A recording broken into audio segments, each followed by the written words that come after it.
What is up, Ghosties? Welcome back to another episode of Tales of Spooky Coffee House. My name is Chelsea, And I'm Veronica. and we're your hosts. Today's episode is super exciting. It's our first ever short story segment.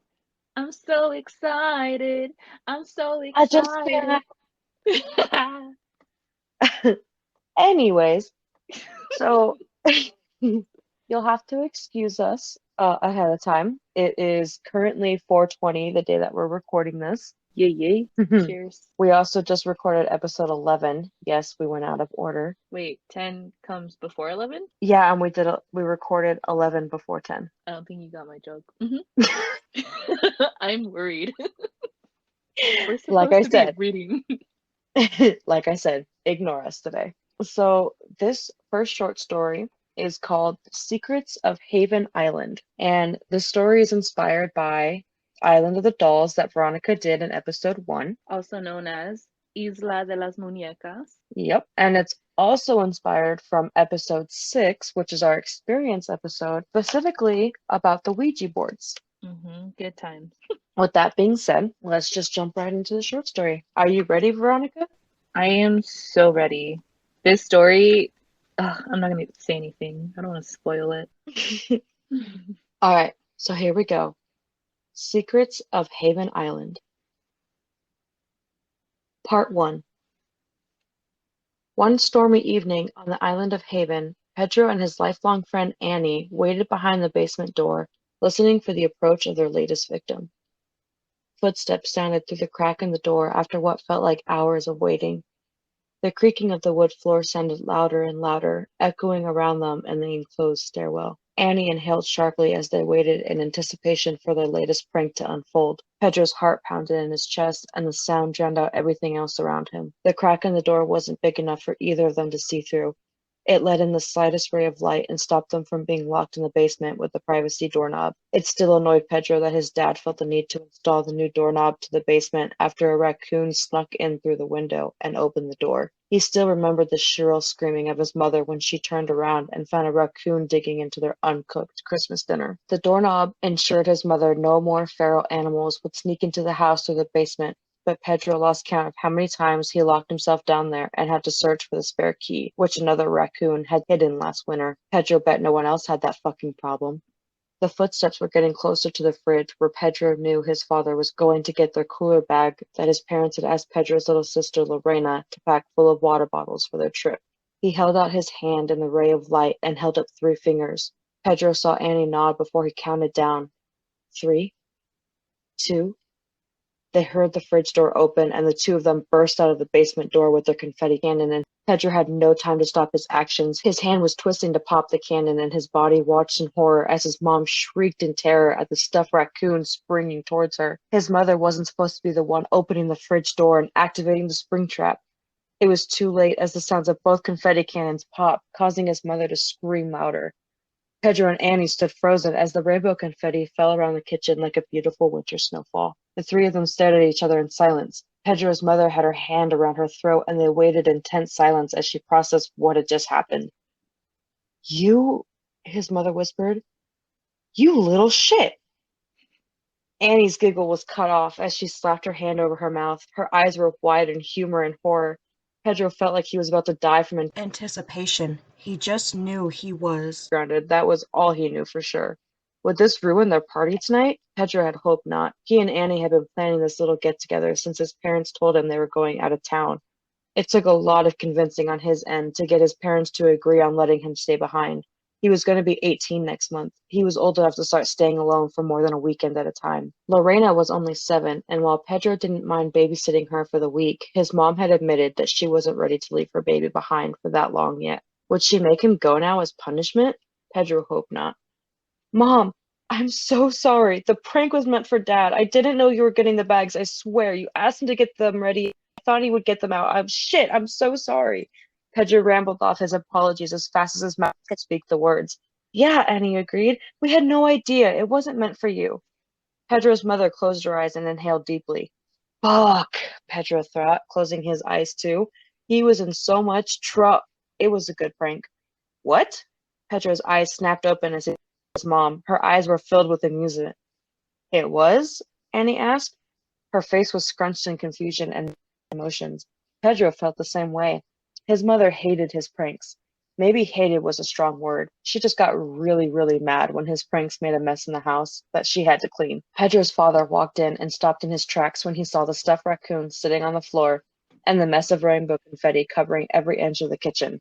Did I miss something? He asked, looking between the three of them. And where were you? Pedro's mother put her hands on her hips as she sternly faced her husband. Did you not hear me scream? I could have been getting killed, and you wouldn't have even known until you came into a mess. I was putting our stuff in the car. How am I getting in trouble for this mess? Because the mess was meant for you, she chided. Pedro's father scoffed. ¿Cómo chingados es esto mi culpa? Tienes suerte que te quiero. Annie giggled while Pedro rolled his eyes. His parents were so weird. Pedro's mother turned to them. I expect this mess to be cleaned up by the time we get home. Of course, Annie chirped. Don't worry about it. Just enjoy your trip. Pedro walked over and gave his parents hugs. His father grabbed the cooler that started this mess, and he and Annie followed his parents to the front door. Why won't you go with us? Lorena asked when Pedro picked her up to say goodbye. Because I want to stay back and hang out with my friends.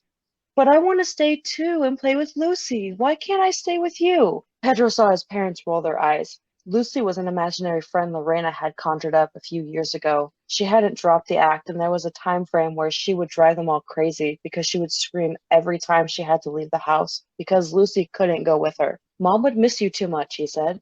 Will you keep Lucy company for me? She asked sweetly. You know I can't see her. How am I supposed to keep her company? Lorena shrugged. She can see you. Pedro shuddered at the thought of her imaginary friend watching him. Sometimes little kids were creepy, and yet he still wouldn't trade her for the world. You're still going to have a great time, Pedro finally said, and you can play with Lucy when you get back. Promise? She asked, sticking out her pinky finger. Pedro's heart melted. Ever since his parents had brought her home as a newborn, Pedro had always felt the need to protect her and make her happy. Pedro looped his pinky finger with hers. I promise, hermanita. Part 2. I watched them hug each other. The boy and the girl were eager to push the parents out. Why did they have to go? Why couldn't Lorena play with me more? Was she coming back? Or would she leave me too like all the rest? Lorena turned before she walked out the door. I knew she had seen me because she perked up instantly. She was the only one who could. I wish I knew why. She was the only friend I had since I made Daddy go away. I smiled, hoping Lorena would stay because she saw how sad I was. That hope vanished when she waved and followed her parents out the door. Pedro looked in my direction, but didn't see me. He never did. Not when Lorena and I played together and he tried to take my place. Not when I kept letting the raccoons in because they were Lorena's favorite animal. Not when I kept locking him in the basement. Not when I tried throwing things at him when he ignored my friend. He made me mad. He never wanted to be with his sister. All she did was love him. But I loved her. I watched him and his friends when the door closed. They stood in front of the big window my mama had wanted. The two of them waved, and I watched from next to them as they drove away. Lorena was watching out the back window. She smiled at me and waved again. I waved back. I didn't understand why she had to leave. You ready? Pedro's friend asked. Hell yeah. Let's get everything ready, he said, turning from the window. We're moving everything from in here, right? This is where all the sleeping bags are going? She asked. Yeah. I figured if we push the couches to the wall and the coffee table in front of the fireplace, it will give us enough room and we can put all the food and drinks on the table. Block the fireplace, she whined. But I wanted to light it. Pedro raised an eyebrow at her. You really think it's a smart idea to have a fire going around a bunch of drunk teenagers? Especially our group of friends? She pursed her lips. She looked silly, like her brain couldn't think that hard. Finally, she sighed. Yeah, I guess you're right. Rodrigo would probably be the one to fall in the fire. Yeah, Pedro said with a cringe. My parents would fucking love that. I wanted to throw something at him. He used dirty words like that around Lorena, too. He should know better. You didn't use bad words in front of girls. Mama told me that was a sign of a bad man. I don't know if I believe her, though. Daddy used to say bad words to her all the time. But my daddy wasn't a bad man. He never meant to hurt me. Did Cooper get the drink? Si, Pedro replied. He said he got a variety this time. He's bringing it all. Cool. Katie got the bud and she's bringing some odor remover candles to light in the morning. Why would they bring a kitty? They didn't make any sense. I never understood Pedro and his friends. All my friends' older siblings confused me on the way they talked. Nice, Pedro grinned. I followed the two of them as they moved the furniture in the living room and when they went to get food from the kitchen and basement. I couldn't help myself and pushed the door closed when Pedro went down for ice and more drinks. It made me mad that I couldn't do it more often. I didn't want to scare them off like my last friend. I watched them bring down a tub full of candles to put around the room. These candles always confuse me. They lit up, but no one ever put a match to them. I love watching Lorena's mama put them up. She brought home so many. Sometimes they light up themselves, and I once tried to watch one all day to watch it light up. When the sun started to go down, the candles began lighting up all around the living room. Pedro and his friend didn't seem fascinated by them like I was. Couldn't they see the magic? It was so pretty. Light beamed through the window, and I moved to look out. Pedro and his friend didn't seem to notice as they finished putting things out. I watched as a group of big kids got out of the car. They were laughing and shoving each other. I didn't think that was very nice, but they didn't seem to mind. They grabbed armfuls of stuff from the car and started heading this way. I didn't want them here. It wasn't fair. Why should they get to be loud in my house? They were always loud when they came over. I hated them. Lorena was the only good one. I smiled as I thought about everything. Lorena wasn't here. Lorena was safe. Safe from me.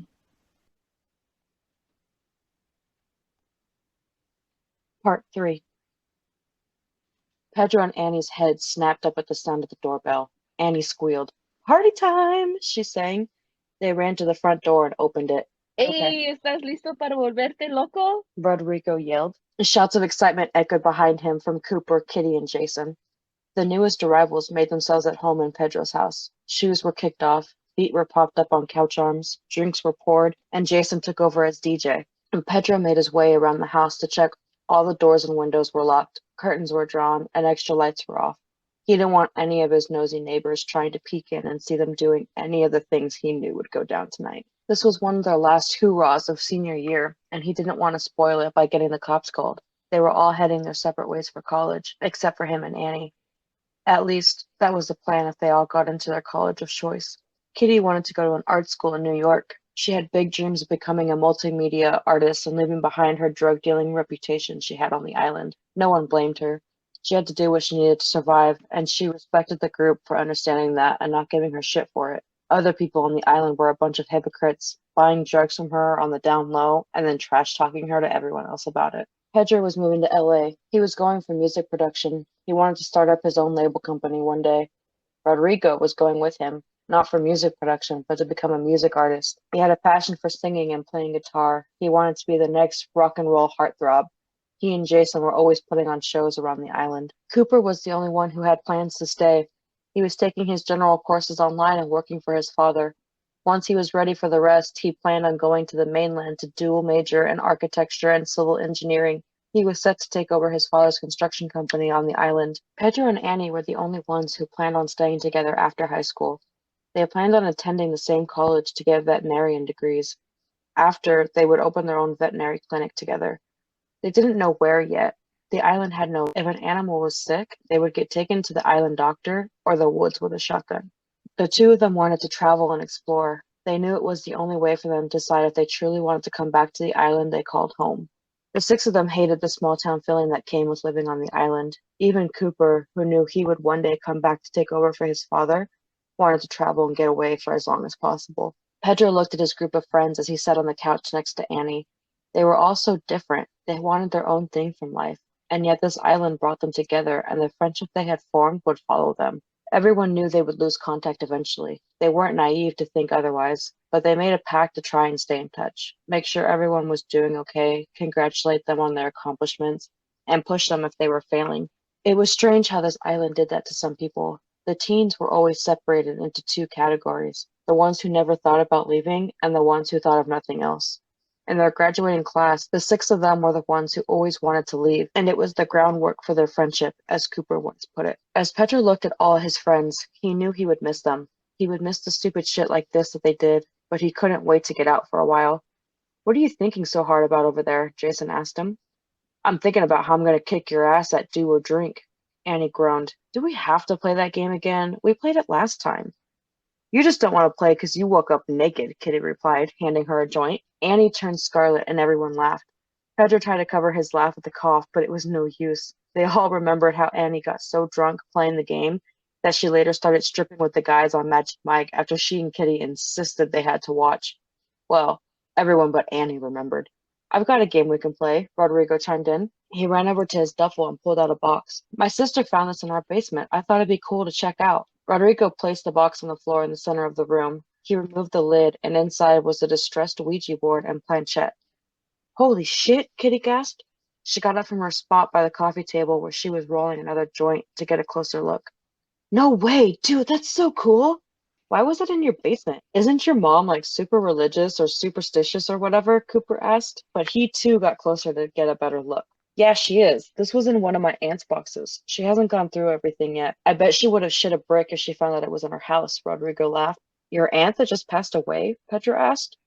Rodrigo nodded. Yeah, she was into all kinds of weird shit. Actually, Kitty, if you want, you can go through some of the boxes with us. My mom doesn't want to do it because she found tarot cards and freaked out. There's a bunch of cool shit in there you might like. Hell yeah, she said excitedly. Annie scoffed with a mocking tone. You just want someone to help you clean up the mess. Rodrigo shrugged. So, she'll get stuff out of it. So, who's in? Jason asked, pulling the board from the box. Me! Kitty jumped up. She moved the coffee table into the center of the room, and everyone else moved out of her way, mainly because they were afraid she would crush their toes into the legs if they didn't move. Kitty was practically in her element. She loved all the occult-like things. It was almost stereotypical of her with the way she dressed in black and wore heavy dark makeup. How do we even play this? Is someone supposed to move it or something? Annie asked. Or something, Cooper joked. Kitty took charge in that moment. We all place our fingers on the planchette. We move it in a circle 3 times and ask a question. That's when the spirits will take over and start spelling out the answers. Spirits? Annie croaked. No one said anything about talking to spirits. What did you think a Ouija board was? Pedro asked her. She shrugged. I thought it was supposed to be a game where everyone had to guess what the person moving the thing was trying to say. Well, you're not wrong, Kitty told her. But I thought someone touching the thing was supposed to move it and no one knew who it was. Again, you're not wrong, Rodrigo said. It's just not supposed to be someone living who does the moving. I don't know if I want to play, Annie whispered. Come on, Pedro said, nudging her shoulder. It's just a game. What's the worst that can happen? I guess. Annie moved closer to the table. Everyone took her reluctance as acceptance and moved closer too. Kitty sat on the long end of the table across from Pedro. Annie sat to his right, Cooper to the left, Jason on the other side of him, and Rodrigo sat between Annie and Kitty. Okay, everyone put your pointer and middle fingers on the planchette, Kitty instructed. Everyone eagerly did as they were told, except Annie, who was the last to put their fingers on the planchette. Pedro looked around at his friends. Jason and Cooper looked bored already. Annie looked stressed. Rodrigo was Rodrigo, and he grabbed his beer bottle with his mouth and chugged it without moving his fingers from the planchette. He dropped it on the rug, and Pedro, Jason, and Cooper cheered him for his natural talent. Kitty rolled her eyes before sitting up straight and taking over everyone's attention. Okay, we start by moving the planchette in a circle 3 times. Then we ask a question while keeping it circling around the board. They followed her instructions and moved the planchette around the board. Then in a clear voice that surprised Pedro because Kitty was buzzed and had been smoking, she said, Is there anyone here with us? The room seemed to hold its breath as they waited for the planchette to do something. Yes. Annie gasped. That's not funny. Who moved it? Her glare instantly went to Rodrigo, who, in all honesty, looked both amused and flabbergasted. Why are you looking at me? I didn't do it. Kitty ignored them and continued. Will you speak with us? The planchette began to move again. Maybe. Well, that's not very friendly, Cooper muttered. Where are you from? Jason asked. He still looked skeptical, but he didn't look bored anymore either. The planchette began to move again, and everyone began to read the letters in sync. H, E, R, E. Here? Cooper said. What do you mean here? The planchette began to move in circles, but didn't spell out any words. Maybe you need to be more specific, Kitty suggested. Did you used to live here? Rodrigo asked. Yes. When? Pedro asked. 1, 8, 3, 6. That was a long time ago, Jason said. Did you die in this house? Yes. Annie gasped again. I don't want to play anymore. Whoever is doing this, just stop. Pedro nudged her. It's fine. It's just someone playing around. No one died in this house. My parents would know about it. This time, it was Kitty, as the planchette began to move in fast circles. They could barely spell out the word that was being repeated over and over. Lies, lies, lies, lies, lies. Okay, Cooper said. I don't think this is funny anymore either. Rodrigo, quit it. Rodrigo looked up sharply from the board. Why does everyone think this is me? I'm not doing it, I swear. Then who is? Kitty asked. The planchette started to move slower, getting everyone's attention. L, Cooper read. U, C, Y. Lucy? Kitty asked. Annie's head snapped to Pedro. You're doing this? She said, hurt and accusation thick in her words. Pedro shook his head. No! Then how does anyone know that name? Annie was on the verge of panicking. Everyone could see that. Pedro was right behind her on that. It was impossible for anyone other than him and Annie to know that name. He was positive he had never told anyone about Lorena's imaginary friend, and Annie was the only one he let over when his parents and her were home. Who the hell is Lucy? Jason asked. Pedro knew how ridiculous he was about to sound. It also made him realize how dumb he and Annie were being. They overreacted. She's an imaginary friend. Cooper looked like he was about to laugh. Your imaginary friend? No, pendejo, Pedro laughed. He was right. This did sound ridiculous. My sisters. Cooper's face turned pink. That makes more sense. Everyone laughed. Even Annie cracked a smile, though she didn't laugh outright. Can we be done, please? She asked. Yeah, Kitty said. I think we've freaked ourselves out enough for the night. I can't believe you tried to get us with an imaginary friend, Rodrigo laughed, looking at Pedro. It wasn't. Kitty screamed, cut Pedro off. Then Annie screamed next and grabbed onto Pedro like her life depended on it. Everyone backed away from the table as the planchette started moving by itself in fast circles. Like its previous answer, it was moving so fast the group could barely make out the word that was being spelled over and over. Real, real, real, real, real. This isn't funny anymore, Jason muttered. He looked like he was about to be sick. Pedro felt the same way. Lucy was real? How was that even possible? Then again, Pedro thought, how was any of this possible? There was no denying now that something else was going on. Not a single person was touching the planchette. So who then would be responding to their questions other than Lucy? There was a loud popping sound, and the lights in the living room went out. Holy shit! Pedro couldn't tell who had cursed. He was too focused on watching as the electric candles were knocked off the tables, couch cushions started hitting them as they flew across the room, and then like a snap of the fingers, it all stopped. Kitty was in shock as she sat on the floor. Annie was whimpering as she tried desperately to hide behind Pedro, and he and the guys were all standing looking around the room. How could any of us have faked that? Rodrigo whispered. His voice shook, and Pedro knew if he tried to speak, his voice would sound the same. This was no longer a game they thought would be fun to play. This had turned into a nightmare, and Pedro couldn't fathom everything going on, let alone think about what they were supposed to do. Maybe, Cooper started. Pedro could hear the dryness in his voice. Cooper tried again. Maybe we should leave. It was the wrong thing to ask. All of the window blinds began opening and closing, and Annie and Kitty screamed. The lights began flickering. Pedro and Rodrigo both dropped to the floor. Annie followed Pedro down, and he was prepared for things to start flying in the room again. Okay, okay, Cooper cried out. His eyes were wide as he and Jason stood there. Pedro wondered if they were frozen to the spot in fear or shock. Maybe both. The room went silent again. There was an audible sigh of relief from the group. Should we ask her what she wants? Jason suggested. The friends looked around the room, waiting for something to happen. When nothing did, Cooper spoke. I think that's a yes. Annie shook in Pedro's arms. I don't want to play anymore. I can't. I won't. The lamp on the end table flew across the room and shattered behind Annie and Pedro. Annie screamed, and Pedro covered her from flying shards of ceramic. Annie! Rodrigo said sharply. I don't think we have a choice, Kitty finished. I want to go home, Annie cried. Pedro pulled her closer. Listen to me, he said, grabbing under her chin and forcing her head up. We've already seen that if we try to leave, we're going to be trying to dart around flying objects. We started this, Jason said. We have to finish it. Jason looked wary and not at all convinced of his own words, but nonetheless, no one tried to run out. Every muscle in Pedro's body urged him to run, and he knew his friends felt the same. But the door to get out was on the other side of the house. There was no way they could make it without someone getting hurt. And did it really matter if they got hurt? Maybe Annie was right. They should just all go home. Who cares if they got cut or hit with objects? Home. This was Pedro's home. Where would he go? And if they didn't fix this, then what would happen when his parents and Lorena came back? Would Lucy hurt his sister? He had to know. He couldn't leave. Not yet, anyway.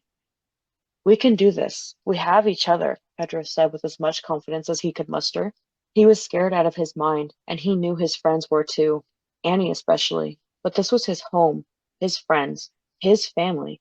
He wasn't going to let some imaginary friend take control of any of that. Are we ready then? Kitty asked. Her throat bobbed as she looked from one face to the next. Small nods of confirmation were all that were given. Annie, who took the longest to nod, squeezed Pedro's hand under the table. Kitty took a deep breath. Okay. Everyone put their hands on the planchette. Almost as one, the group of friends placed their fingers back on the planchette. Almost immediately, it began to circle in soothing motions as Lucy waited. All right, ghosties, that is all we have. We are excited to announce that there is going to be a second episode with parts 4, 5, and 6. So yeah, ghosties, let us know what you think. This was, like we said, our first entry, so it was a kind of new thing. I didn't know how long or how much to write. Now that we have a kind of estimate and played around with it, hopefully you guys would have gotten some sound effects. I'm really hoping that you will. Fingers crossed. Yeah, fingers crossed. I think the sound effects would be so good. But make sure you let us know your thoughts, what you thought worked or didn't work, what you would have liked to see more of. That's all we've got for our first episode of the short story. You got anything to add, Veronica? Nope, that's it, ghosties. To be continued.